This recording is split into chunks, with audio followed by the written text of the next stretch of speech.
love being down 3-1. We got a jam-packed show this morning. Let us start with our inside jokes, because that's what people love, is inside jokes from me and Nick.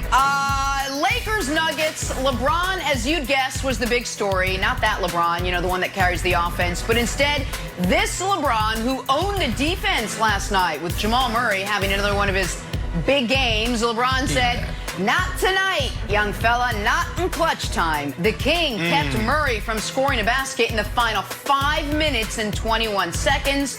Lakers get the win.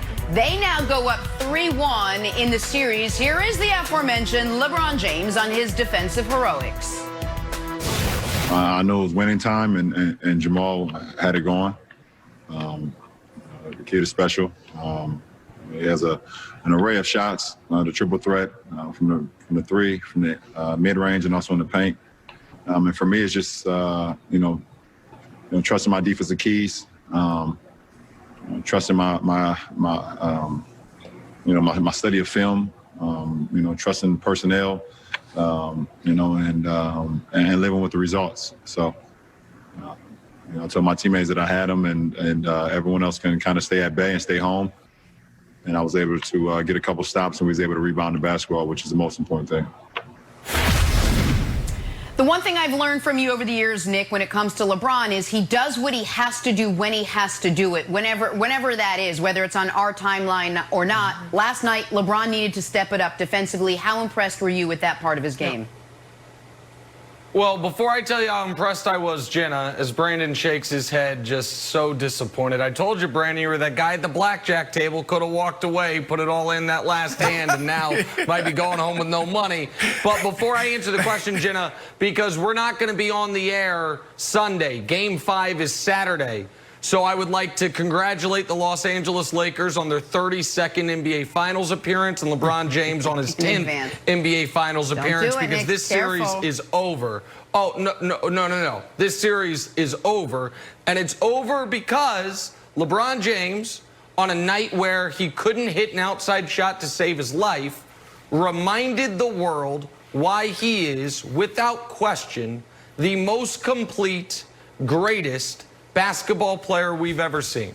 Because in year 17, at 58,000 minutes, he did what the alleged best defender in basketball either refused to do or couldn't do a round earlier. That kid who's lighting us up, I got him. Eat that, turnover, missed shots, we win, we go home. This is the exact thing LeBron James did a decade ago after Derrick Rose had stolen an MVP from him in 2011. Okay, it's a fun, nice story. Nobody can guard you. How about you shoot 11% in fourth quarters against me?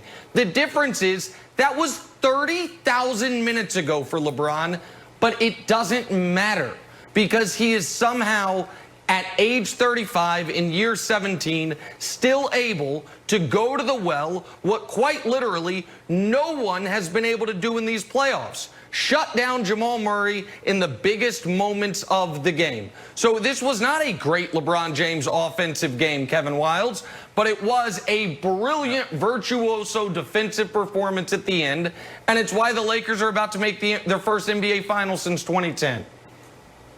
So I do think this is over, and Jenna, I wish I had some witty comeback about the Nuggets being exactly where they want to be, down 3-1. I don't think that's the case. I think it's like, they're great at down 3-1. It's like, well, yeah, MacGyver is great when there's a bomb to defuse, but I think he'd prefer if he didn't have to do it. I think he would just rather be watching Netflix. One of my favorites. Yeah, it's a good show. It's a good show.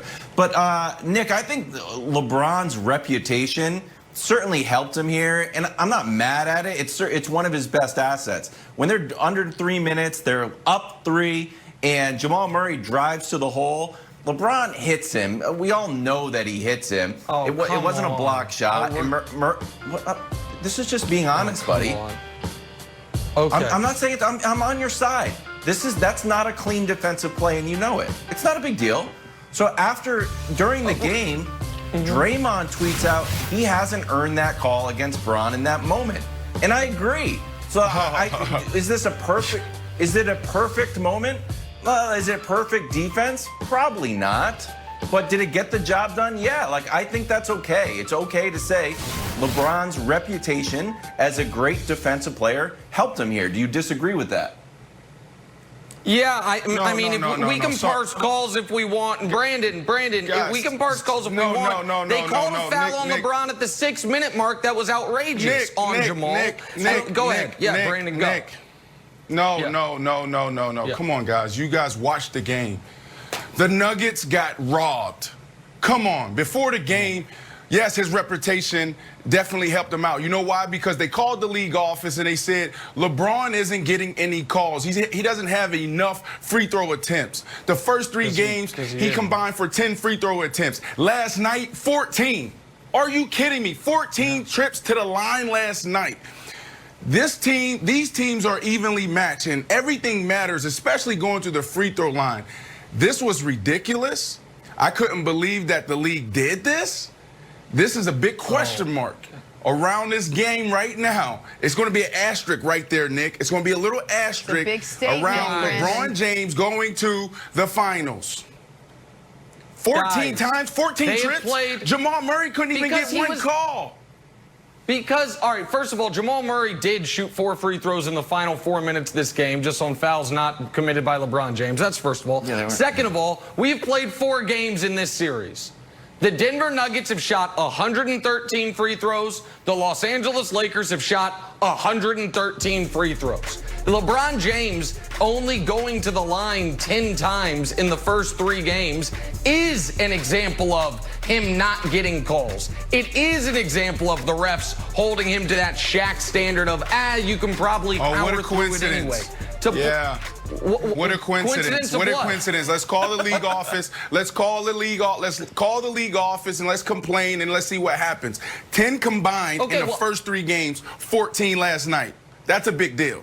Well, I would love to see the one foul that was called against LeBron that sent him to the line that wasn't a foul.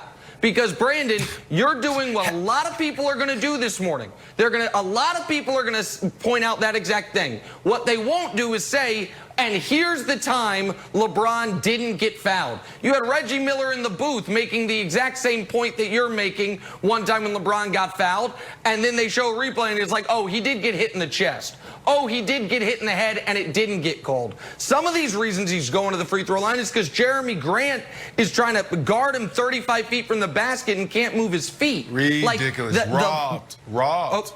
Oh, okay. It's going in one ear and out the other. It's going in one ear and out the other. They were robbed. They were robbed. Coach Malone, I hear you. After the game, I heard what you said. You're going to go through the proper channels. All right, so you can get the same free throw attempts for your guys. Coach, give me the number. I will call New York. I will call Adam and tell him this is ridiculous. The Lakers, Jenna, the Lakers led. On the office. Jenna, it's true. We got 2. The Lakers led uninterrupted for the final 44 minutes of that game. Dwight Howard had more second chance points than the Nuggets as a whole. Blaming the refs today is a cop-out. LeBron shut Jamal Murray down. Anthony Davis was great early, and Nikola Jokic didn't show up. That's why the Nuggets lost, not because of anything that the refs did. All right, we got a ton of time to talk about this game, but the Lakers now 1 win away from a trip to the NBA Finals. Let's switch gears. Let's talk some football. A huge weekend of football coming up. America's Game of the Week, Cowboys, Seahawks. We'll break it down, set up the table next. First things first.